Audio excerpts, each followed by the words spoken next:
नमस्कार दोस्तों, मैं आपका दोस्त Ravi Mohan news and views with Ravi Mohan के इस अंक में आपका स्वागत करता हूं।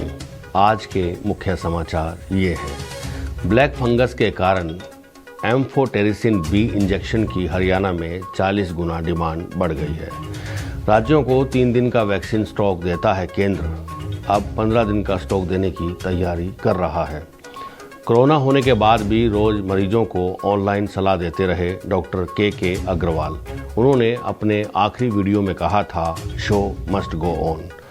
कोरोना के शुरुआती दौर में हास्य कवि योगेंद्र मोदगिल ने कोरोना महामारी पर चुटकी लेते हुए कहा था कि कोरोना से डरने की जरूरत नहीं, अभी झाड़ा लगाने पाटलिपुत्र आया हूँ। प्रदेश में म्यूकर माइकोसिस यानी कि ब्लैक फंगस का प्रकोप बढ़ रहा है। राज्य में अभी 177 मरीज हैं। इन मरीजों को एक दिन में एम्फोटेरिसिन बी इंजेक्शन के 708 डोज की ज़रूरत है, लेकिन इसका संक्रमण रोकने के लिए जो इंजेक्शन लगाया जाता है वो प्रदेश के बाज़ारों में नहीं मिल रहा है। इसकी डिमांड 40 गुना तक बढ़ गई है। पीजीआई रोहतक में अभी 26 मरीज भर्ती हैं, जबकि यहां 100 केस आने की संभावना है। ऐसे में पीजीआई प्रबंधन ने सरकार से 6000 इंजेक्शन की डिमांड की है, क्योंकि ये मरीज के वजन के हिसाब से रोज 4 से 6 डोज लगती है, यानी कि एक मरीज को 15 दिन में कम से कम 60 इंजेक्शन लगते हैं। इस नए संकट को लेकर सरकार ने इंजेक्शन वितरण को हर जिले में सिविल सर्जन की अध्यक्षता में कमेटियां बनाई हैं। इनके पास सरकारी व निजी अस्पताल डिमांड भेजेंगे। पहले आओ पहले पाओ के आधार पर ये इंजेक्शन दिए जाएंगे। सरकारी अस्पतालों व मेडिकल कॉलेजों में ये मुफ्त दिए जाएंगे। प्राइवेट अस्पतालों व मेडिकल कॉलेजों से सरकार इनकी लागत राशि जमा करवाने पर सप्लाई करेगी। स्टेरॉयड जैसी दवाएं अब बिना किसी पर्ची के केमिस्ट नहीं बेच सकेगा। प्रधानमंत्री नरेंद्र मोदी ने मंगलवार को देश के सबसे ज़्यादा कोरोना प्रभावित जिलों के जिलाधिकारियों से वर्चुअल मीटिंग में कहा कि वे अपने जिले में टीकाकरण का 15 दिन का एडवांस प्लान बनाकर चले। केंद्र सरकार टीकों की सप्लाई बढ़ाने का प्रयास कर रही है। हालांकि कई राज्यों की स्थिति अभी विकट है।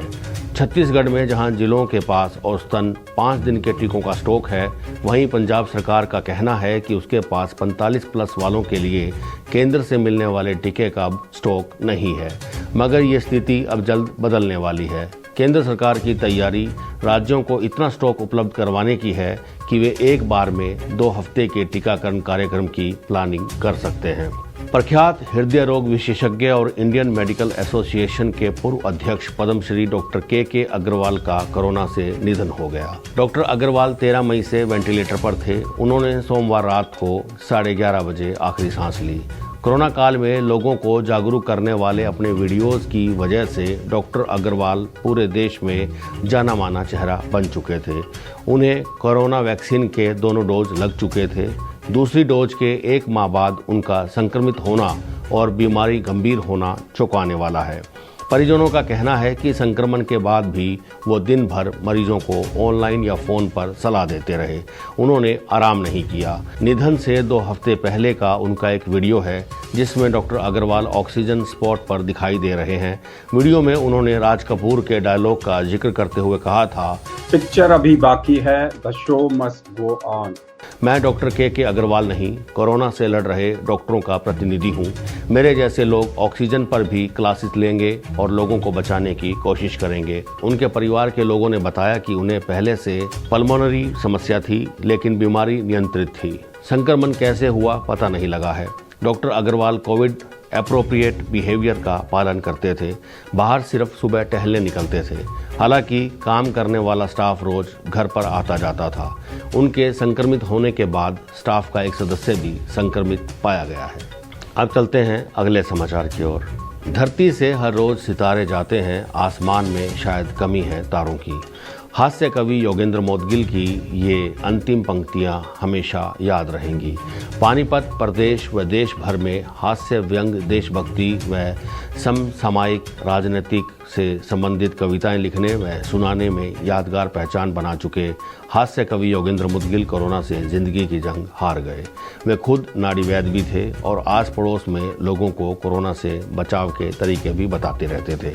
कोरोना पॉजिटिव होने के बाद सोमवार रात को इलाज के दौरान हृदय गति रुकने में उनकी मौत हो गई। मंगलवार को अंतिम संस्कार किया गया। 2001 में गढ़गंगा शिखर सम्मान गाजियाबाद की शाखा से प्रथम पुरस्कार के बाद 2008 तक 7 प्रमुख साहित्यिक सम्मान प्राप्त करने के बाद उनके परिवार ने अवार्ड की सूची बनाना ही बंद कर दी थी, क्योंकि 2021 तक उन्हें विभिन्न कवि सम्मेलनों व सम्मान समारोह में अनगिनत अवार्ड मिलते चले गए। योगेंद्र मोदगिल के समधी एवं कवि केशर कमल शर्मा ने बताया कि वे दोनों बचपन के दोस्त थे। योगेंद्र ने सुखदयाल सिंह अखगर पानीपति को अपना गुरु माना था। उन्हें कभी सिर दर्द नहीं हुआ क्योंकि वे खुद नाड़ी वैद्य थे।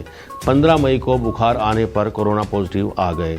महाराज अग्रसेन में ऑक्सीजन चलने के दौरान ही माइनर अटैक आया। यहां से पार्क हॉस्पिटल में रेफर होने पर वे वेंटिलेटर पर आ गए और यहीं पर उनकी मौत हो गई।